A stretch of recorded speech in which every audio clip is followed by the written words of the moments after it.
Mi hermana me envió un correo electrónico, quería un coche deportivo de 500.000 pesos, así que ahora eres mi fiadora. Lo ignoré.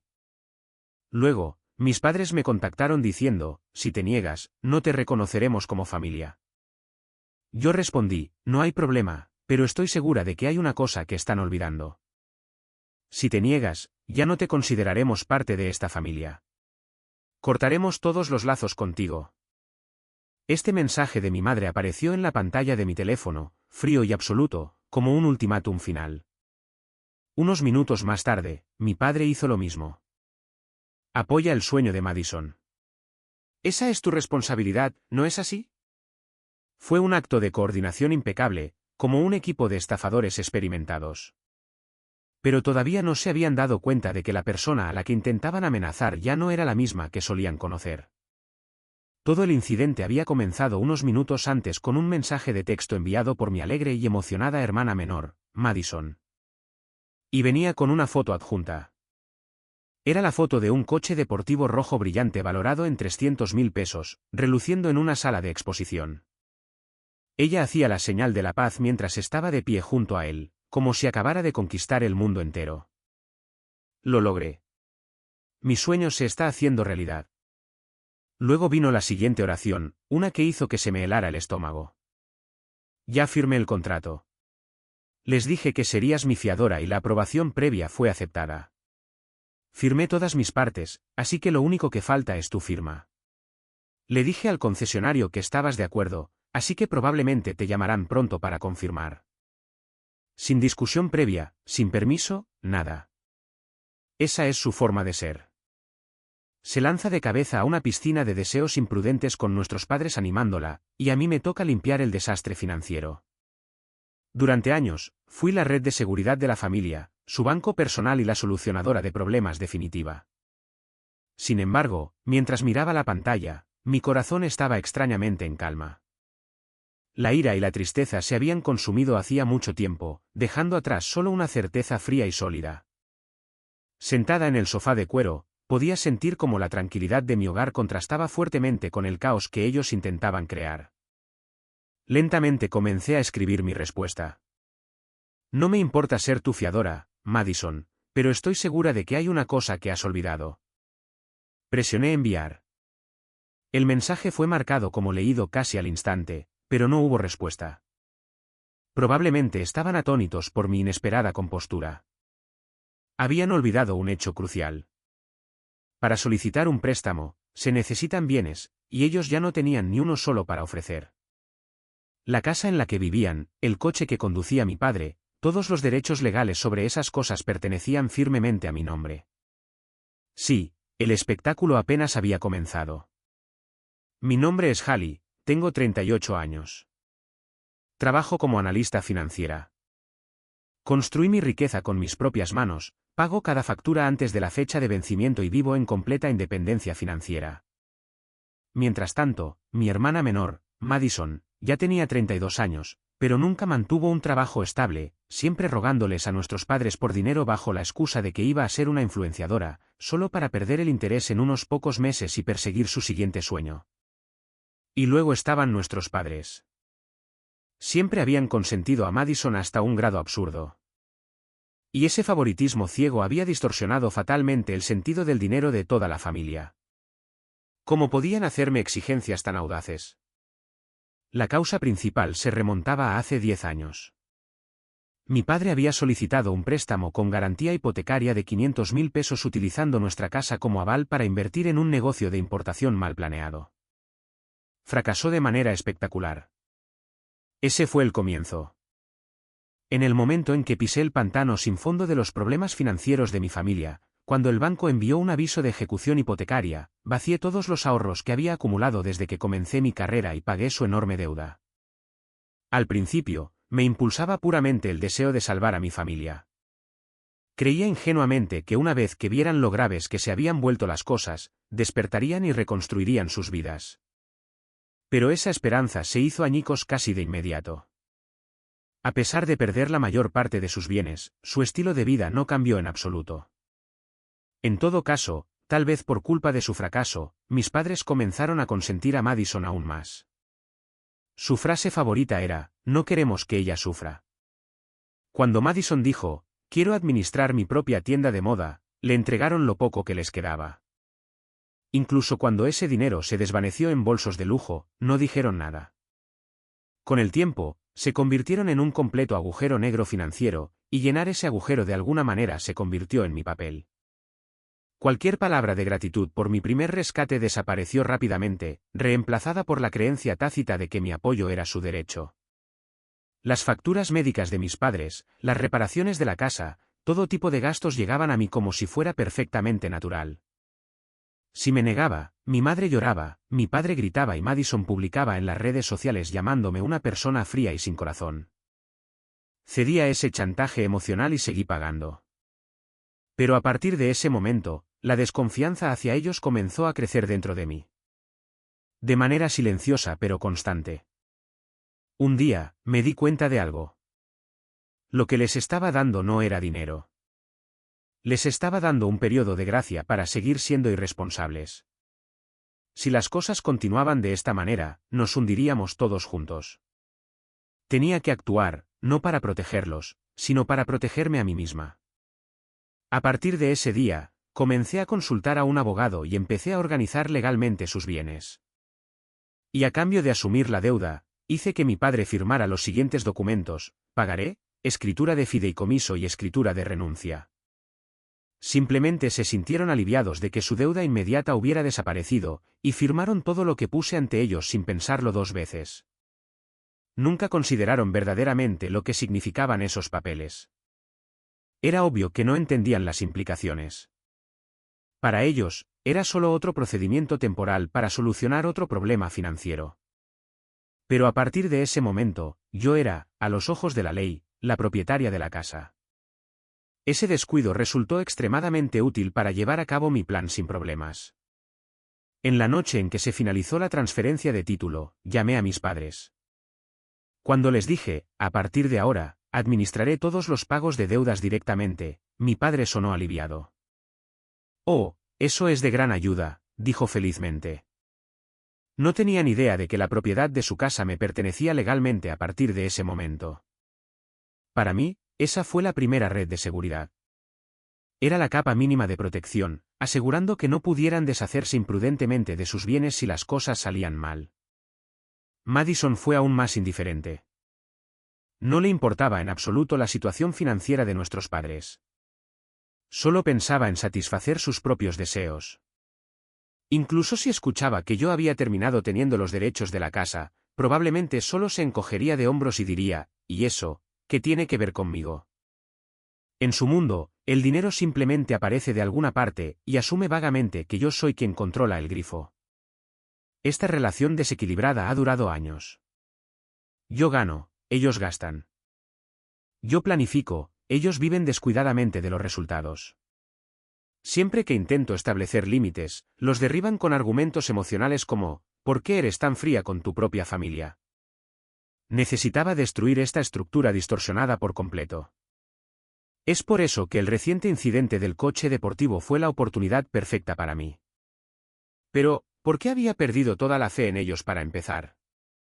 Todo comenzó con aquel evento hace 5 años, cuando todavía creía que eran mi familia. Ese incidente fue el momento en que verdaderamente desperté de la ilusión de la familia. En ese momento, estaba estudiando mucho para una maestría en administración de empresas para avanzar en mi carrera, ahorrando 20.000 pesos para los gastos de matrícula y manutención. Era mi sueño, mi santuario, algo en lo que no quería que nadie interfiriera. Cuando le conté a mi familia sobre mi plan, todos me elogiaron. Eso es increíble. Tú puedes hacerlo, Hallie, dijeron. Pero aún no me daba cuenta de lo vacías que eran realmente esas palabras. Un fin de semana, cuando regresé a casa de un viaje corto, algo en el ambiente de la casa se sentía extraño. Mis padres estaban siendo inusualmente amables conmigo, mientras que Madison evitaba mirarme a los ojos. Una sensación de temor me recorrió y revisé inmediatamente mi saldo bancario. Luego me congelé. Los 20.000 pesos que deberían haber estado allí habían desaparecido casi por completo. Con voz temblorosa, confronté a mis padres. Habían ejercido sus derechos como titulares de cuentas conjuntas y retirado cada centavo de mis ahorros sin mi permiso. Madison realmente quería ir a París, sollozó mi madre. Todos sus amigos van. ¿Cómo podíamos dejar que ella fuera la única que se quedara atrás? Siempre puedes volver a ahorrar el dinero, ¿no es así? Dijo mi padre a la defensiva. Habían pisoteado mi sueño sin una pizca de culpa por el bien de la fugaz vanidad de Madison. Fue un robo en una de sus formas más despreciables, demasiado turbio como para ser condenado fácilmente por la ley. En ese momento, algo dentro de mí se rompió por completo. Ya no eran mi familia. Eran depredadores, sanguijuelas alimentándose de mis bienes. Después de lo que llegué a llamar el incidente del viaje a París, empaqué mis cosas y me fui de la casa. Y por primera vez en mi vida, contraté a un abogado por mi cuenta. Mi objetivo era recuperar los 20.000 pesos robados y construir un muro legal que les impidiera para siempre volver a tocar mis finanzas. Todavía recuerdo estar sentada en el suelo frío de mi nuevo apartamento, hojeando la guía telefónica en busca de un abogado. Había llegado a mi límite viviendo en esa casa, leyendo constantemente sus estados de ánimo. Me di cuenta de que si no creaba distancia física, mi mente colapsaría. Este no es un problema familiar. Es un claro caso de robo, dijo el abogado con firmeza después de que le expliqué todo en su oficina. Esas palabras solidificaron mi determinación. Cuando el abogado envió una demanda oficial de pago, mi familia previsiblemente entró en pánico. ¿Cómo pudiste hacerle esto a tu propia familia? ¿Estás tratando de avergonzarnos en público? Lloró mi madre por teléfono. ¿Has olvidado todo lo que hicimos por ti? Gritó mi padre. Pero me negué a responder y les dije que toda comunicación pasaría por mi abogado. Ante mi inquebrantable determinación y la amenaza de acciones legales, finalmente se rindieron. Unas semanas más tarde, sacaron de los pocos ahorros que les quedaban y transfirieron 20.000 pesos a la cuenta designada por mi abogado. No me importaba de dónde habían sacado el dinero. Lo único que importaba era el hecho de que lo habían devuelto. Ese incidente me enseñó una lección importante. La compasión y el afecto no funcionan con ellos. Las únicas cosas a las que temen son su reputación y la fuerza de la ley. A partir de esa experiencia, me di cuenta de que necesitaba fortalecer mis defensas aún más. Primero, cambié las contraseñas de todas mis cuentas bancarias y habilité la autenticación de 2 factores. Luego, configuré alertas estrictas de monitoreo con las agencias de crédito para que cualquier nueva consulta de crédito a mi nombre me notificara de inmediato. La alerta se disparó unos 6 meses después de que me fui de la casa. Madison había intentado usar mi número de seguro social para solicitar múltiples tarjetas de crédito en línea. Afortunadamente, gracias al sistema de alertas, las solicitudes se bloquearon automáticamente antes de que se hiciera ningún daño real.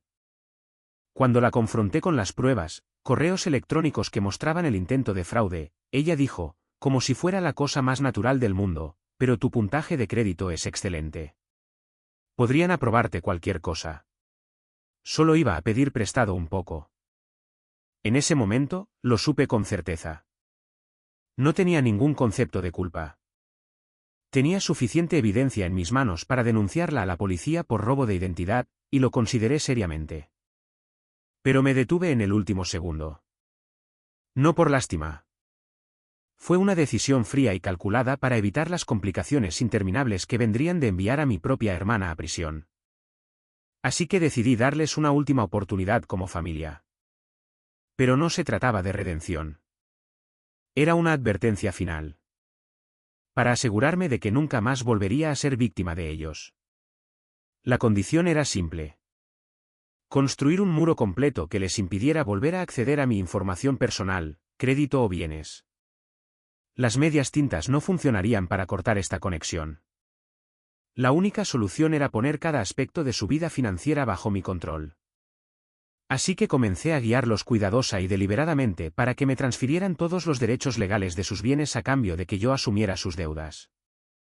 Tentados por la dulce promesa de un alivio instantáneo, firmaron los documentos felizmente sin entender en absoluto lo que estaban entregando. Eso marcó la finalización de la fortaleza que había pasado 5 años construyendo. Al recordar esos eventos de hace 5 años, abrí lentamente los ojos. El fondo robado de la maestría, el intento de fraude con mi información personal. Cada una de sus acciones había estado dirigida a mis bienes.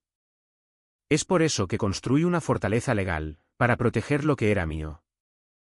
Era una medida defensiva, nada más. Una forma de asegurar que nunca más invadirían mi territorio. Entonces, rompiendo el silencio, mi teléfono sonó con una nueva notificación. En la pantalla había un mensaje de Madison. ¿Qué quieres decir con eso? ¿Qué quieres decir con que estoy olvidando algo? Así que había comenzado. Incapaz de entender el significado de mi respuesta, había perdido la paciencia. Pero esta vez, la situación estaba en un nivel completamente diferente. Este no era un simple caso de rogar por dinero. Habían intentado vender exactamente lo que yo había pasado años construyendo, mi solvencia crediticia, poniéndole un precio de 300.000 pesos sin mi consentimiento. Como analista financiera, mi credibilidad es mi vida. Si Madison alguna vez no cumplía con un pago, dejaría una cicatriz permanente en mi historial crediticio. Eso podría destruir mi carrera desde sus cimientos. No entendían lo grave que era eso. No, ni siquiera intentaban entender. Para ellos, mi credibilidad, al igual que mi dinero, era un recurso infinito que podían aprovechar libremente. Durante años, había soportado sus ataques, los había desviado y había construido capas de defensa. Pero ahora había llegado a mi límite. Habían cruzado una línea que nunca debe cruzarse, y lo habían hecho sin dudarlo. Este era el ultimátum final. No de mi parte, sino del propio destino. Ya no los protegería, ni esperaría su redención. Todo lo que haría sería manejar la situación con calma y precisión, de acuerdo con las reglas que había establecido. La ira y la tristeza que sentí una vez habían desaparecido. Todo lo que quedaba era la fría determinación de un cirujano realizando una operación necesaria. Cortaría a mí misma y a mi futuro, liberándome de la enfermedad que se llamaba a sí misma mi familia, y la operación comenzaría ahora. Me levanté y caminé hacia mi estudio. Ya sabía exactamente a quién tenía que llamar primero. Al abogado que me había ayudado hace 5 años. Señor Collins, ha pasado un tiempo. Soy Hallie. Aunque habían pasado 5 años desde la última vez que hablamos, el señor Collins me reconoció de inmediato, con voz tranquila y firme. Tomé su silencio como una buena señal, dijo. Ante sus palabras, dejé escapar una sonrisa seca y cansada. Desafortunadamente, esta vez no llamo para defenderme. Llamo para atacar, comencé. Expliqué la situación del coche deportivo en términos concisos, que Madison me había incluido como su fiadora sin mi consentimiento y ya había avanzado con el contrato, que mis padres amenazaban con repudiarme si me negaba. El señor Collins escuchó en silencio, y cuando terminé, habló con un tono tranquilo pero resuelto. Hallie, esto ya no es una disputa familiar. Es un intento de fraude y coacción. Podría ser perseguido fácilmente como un caso penal. Sus palabras solo fortalecieron mi determinación, pero le dije, no estoy considerando cargos penales en este momento.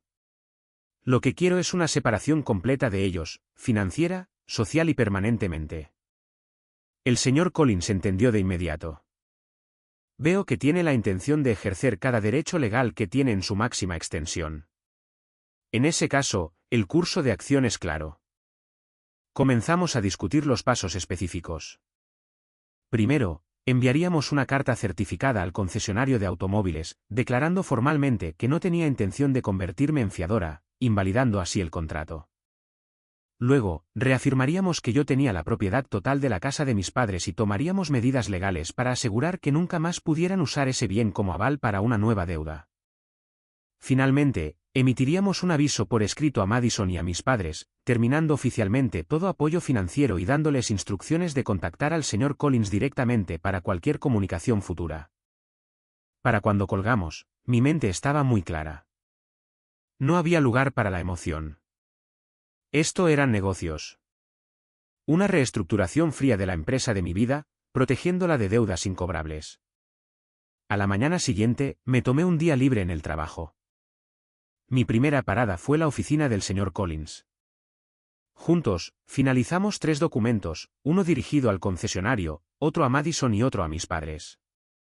La carta al concesionario declaraba claramente que yo nunca había consentido el acuerdo de fiador y que no asumía ninguna responsabilidad en absoluto.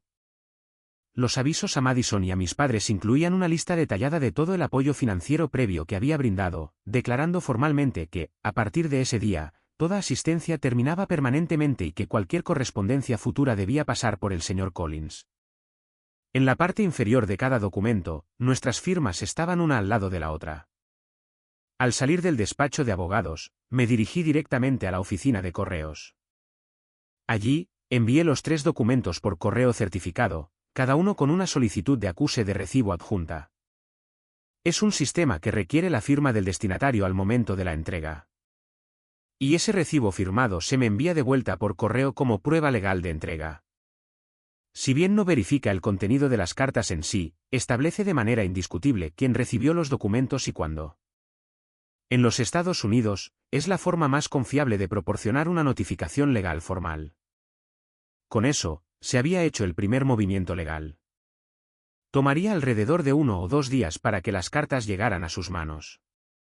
Mientras tanto, tenía otro paso que dar. Fui a mi banco principal y programé una reunión con mi gerente de cuenta. El propósito era confirmar de una vez por todas el estado de la hipoteca de la casa de mis padres. Cuando había asumido su préstamo hace años, la propiedad había sido registrada oficialmente a mi nombre, y yo tenía el primer gravamen. En otras palabras, la propiedad de la casa era totalmente mía.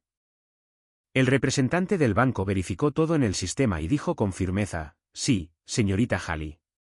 Todo derecho asociado con esta propiedad le pertenece únicamente a usted. Sus padres no pueden usar esta casa como aval para ningún préstamo sin su autorización explícita. Eso lo resolvió. Tenía la completa certeza de que ya no tenían forma de pedir dinero prestado a nadie más que a mí. Cuando regresé a casa, vi una avalancha de mensajes frenéticos de Madison amontonándose en mi teléfono. ¿Por qué no contestas el teléfono? ¿A qué te referías con olvidar algo? El concesionario dice que no pueden avanzar sin tener noticias tuyas. Me desplacé a través de ellos sin emoción y los borré todos. Ya no estás hablando con la persona adecuada. Pronto entenderás lo que eso significa. Para la tarde siguiente, los avisos debían haberles llegado. Madison, por supuesto, fue la primera en reaccionar. Mi teléfono comenzó a sonar incesantemente, su nombre parpadeando en la pantalla una y otra vez. No contesté. Simplemente esperé a que dejara de sonar. Tan pronto como terminó la llamada, comenzó el aluvión de mensajes de texto. ¿Qué se supone que significa esto? ¿Quién es este abogado? Estás bromeando sobre cortar el apoyo, ¿verdad? Retira esa carta ahora mismo. Sus palabras irradiaban pánico, confusión y una absoluta incapacidad para comprender la realidad de lo que estaba sucediendo. Probablemente también había tenido noticias del concesionario. Algo en la línea de: dado que no se pudo obtener el consentimiento de la señorita Halley, este contrato es inválido. El coche deportivo de 300.000 pesos que casi había asegurado se había desvanecido ante sus ojos como un espejismo. Probablemente nunca había experimentado tanta humillación y decepción en toda su vida. Leí cada mensaje que envió, confirmando con calma que todo procedía exactamente como estaba planeado.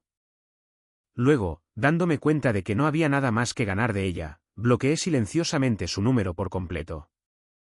Nunca más podría llamarme ni enviarme mensajes de texto. Esperando que mis padres se comunicaran a continuación, cambié mi teléfono al modo silencioso.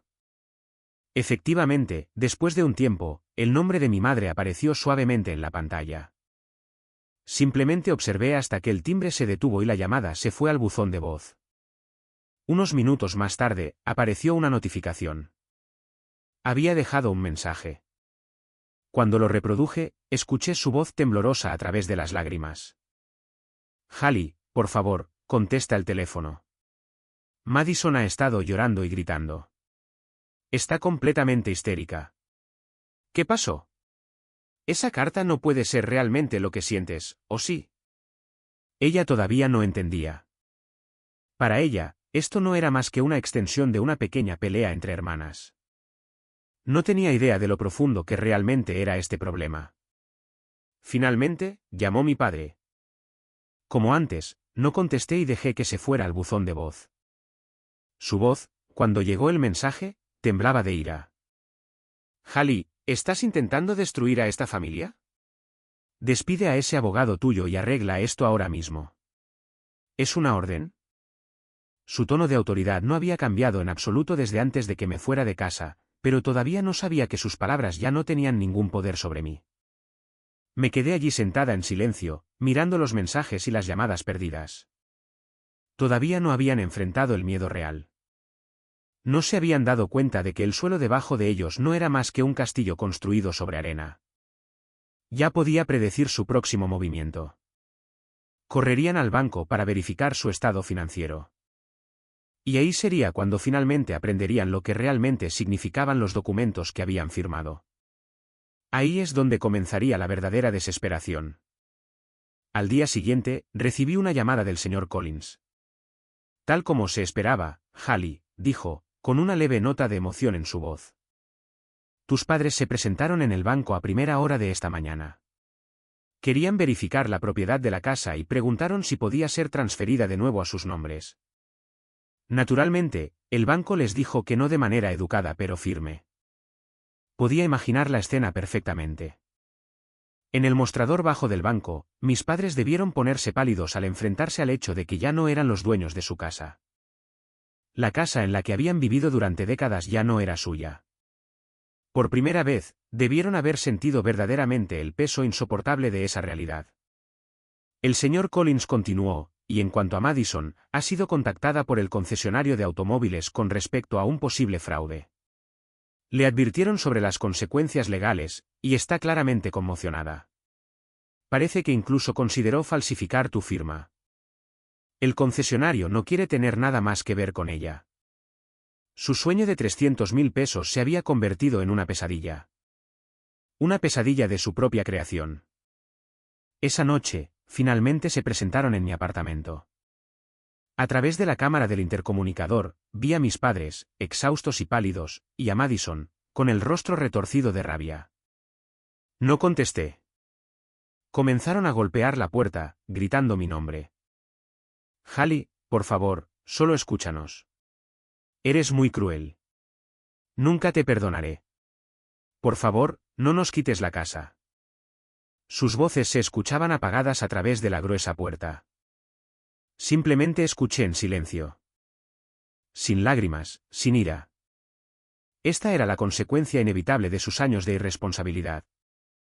Yo no les había quitado nada. Lo habían perdido todo por sus propias manos. Después de unos 30 minutos de golpear, finalmente se rindieron y se fueron. El pasillo quedó en silencio como la calma después de una tormenta. Pero este no era el final. Todavía creían que tenían una última carta por jugar, una emocional. La carta llamada familia. Unos días después del enfrentamiento en mi apartamento, llegó una carta. Era de mi madre. Había ignorado la instrucción de comunicarse solo a través de mi abogado, y en su lugar, envió una emotiva carta escrita a mano. Dentro, había incluido fotos familiares antiguas de cuando yo era niña. El contenido era predecible, una apelación al sentimentalismo. Recuerdos afectuosos, hablar de los lazos familiares y la frase, solía ser una niña tan amable. Cada palabra fue elegida cuidadosamente para despertar mi culpa. Mientras tanto, Madison había comenzado su propia campaña de victimización en las redes sociales. Traicionada por mi propia familia, confié en ellos y me quitaron todo. Con palabras vagas y cargadas de emoción como esas, estaba intentando ganar simpatía y ponerme a mí como la villana. ¿Qué pasó? Son familia, deberían hablar las cosas. Mensajes como ese comenzaron a llegar de familiares que no tenían un entendimiento real de la situación. Estaban poniendo sus últimas esperanzas en la presión social y mi conciencia. Pensaban que, si suficientes personas apelaban a mis emociones, eventualmente me derrumbaría y diría, está bien, los perdonaré. Pero nunca lo entendieron hasta el final. Que desde el momento exacto en que robaron mi sueño hace 5 años, cualquier afecto que tuviera por ellos había desaparecido por completo. Sin dudarlo, introduje la carta de mi madre y las fotos familiares antiguas en la trituradora de papel. Luego contacté al señor Collins para manejar el paso final. Era un aviso de desalojo para la casa de mis padres. Por supuesto, no tenía la intención de echarlos a la calle de inmediato. Incluí el periodo de gracia legalmente requerido junto con una sugerencia cortés de que encontraran una casa de alquiler más adecuada a sus posibilidades. Esto no era un castigo. Era su última oportunidad para volverse financieramente independientes, para valerse por sí mismos. Cuando recibieran ese aviso, finalmente entenderían que hablaba en serio y que no había marcha atrás. Bloqueé todas las líneas de comunicación posibles y obtuve un nuevo número de teléfono. Era la única manera de cortar todos los lazos físicos con mi pasado. Pero incluso eso no era suficiente. Todavía sabían dónde trabajaba y dónde vivía. Si quería verdadera libertad, necesitaba irme de este lugar por completo. El mismo día en que se envió por correo el aviso de desalojo, presenté mi renuncia en el trabajo. Afortunadamente, mis habilidades eran bien reconocidas en la industria. Me comuniqué con una empresa de la costa oeste que previamente me había ofrecido un puesto generoso. Las negociaciones transcurrieron sorprendentemente sin problemas y, en el plazo de un mes, tenía un nuevo trabajo esperándome. Casi no había posibilidad de que alguna vez pudieran rastrear mi nuevo lugar de trabajo. El mes siguiente pasó en un abrir y cerrar de ojos. Le pedí al señor Collins que se encargara de la venta de la casa. Luego, vendí o deseché la mayor parte de mis muebles, empacando solo lo estrictamente necesario en unas pocas cajas. Y como un escape silencioso en la noche, me fui de la ciudad sin decírselo a nadie. Han pasado 6 meses desde que comencé mi nueva vida en este pueblo costero. Aquí, donde la brisa del Pacífico se desplaza por las calles, nadie sabe quién solía ser. Las únicas llamadas que recibo en mi nuevo teléfono están relacionadas con el trabajo o son invitaciones de nuevos amigos. Ya no hay mensajes de viejos conocidos o parientes lejanos. Por primera vez en mi vida, había encontrado verdadera paz mental. Hace unos días, recibí un último correo electrónico del señor Collins, un informe de cierre. La venta de la casa se había completado con éxito. Mis padres se habían mudado a un pequeño apartamento dentro de la ciudad, y Madison había comenzado a trabajar a tiempo parcial en una tienda de lujo.